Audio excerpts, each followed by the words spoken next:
আজকের এই ভিডিওতে শেয়ার করব ল্যাপটপের ব্যাটারি হেলথ রিলেটেড এমন 5টা টিপস যেটা আপনার ল্যাপটপের ব্যাটারি হেলথকে অনেক বেশি প্রলং করবে এবং একটা লম্বা সময় ব্যাটারি ব্যাকআপ পেতে আপনাকে সাহায্য করবে। তো চলুন শুরু করা যাক। টিপ নম্বর 1, চেষ্টা করবেন ল্যাপটপ সবসময় প্লাগ ইন করে ইউজ করেন। এতে করে হচ্ছে ল্যাপটপের যে ব্যাটারি সাইকেল কাউন্ট হয় সেটা কম হয় এবং ল্যাপটপের লংজিভিটি বাড়ে। মাঝে মধ্যে প্লাগ ইন ছাড়াও ইউজ করতে পারেন, এতে ল্যাপটপের ব্যাটারি ভালো থাকে। অ্যান্ড ল্যাপটপের ফুল পটেনশিয়াল এক্সট্রাক্ট করার জন্য চেষ্টা করবেন ল্যাপটপটা সবসময় প্লাগ ইন করে ইউজ করার, cause more performance requires more energy.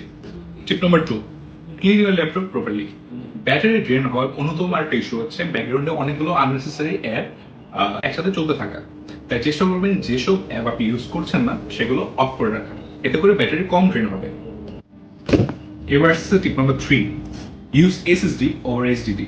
আমরা সবাই জানি যে এইচডিডির ভিতরে লিটারালি একটা মেকানিক্যাল মুভমেন্ট হয়, সেখানে একটা স্পিনিং ডিস্ক থাকে যেটা হচ্ছে ডেটা রিড রাইট করে।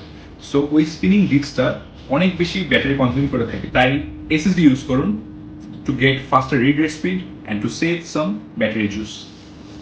নাও টিপ নাম্বার 4, আপনি যদি আপনার ল্যাপটপ দিয়ে খুবই বেসিক লেভেলের কাজ করে থাকেন, যেমন মেইলিং, এক্সেল শিটে একটু ডাটা এন্ট্রি, মুভি দেখা অথবা এমএস ওয়ার্ড একটু কাজ করা, তবে আপনারা ইউ সিরিজ দেওয়া আছে, ইউ সিরিজের প্রসেসর দেওয়া আছে এমন ল্যাপটপগুলো নিতে পারেন, কারণ সেগুলো একটু লেস পাওয়ার কনজিউমিং হয় এবং একটু ব্যাটারি এফিসিয়েন্ট হয়।